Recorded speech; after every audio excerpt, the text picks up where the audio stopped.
What is thymol fumigation? Thymol ধূপন ব্যবস্থা কি? এই পদ্ধতিতে একটি ছিদ্রহীন আলমারি যার সাইজ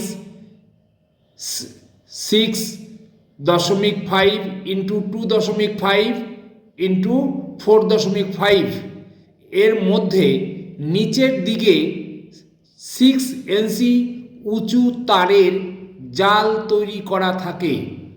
প্রথম ওই তাকটিকে 14 ইঞ্চি ব্যবধানে ওপরের দিকে দুটি একই তাক লাগানো থাকে। নিচের তাকে একটি কাচের পাত্রে থাইমল দানা প্রতি কিউবিক মিটারে 120 গ্রাম রেখে তার নিচে একটি 40 ওয়াটের বাল্ব জ্বেলে রাখা হয়।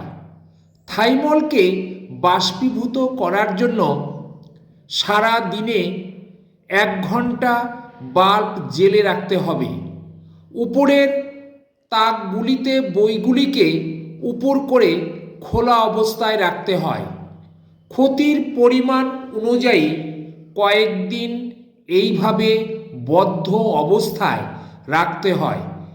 এর ফলে ক্ষতিগ্রস্ত পুস্তকের কীটপতঙ্গ, ছত্রাক প্রভৃতি বিনষ্ট হবে।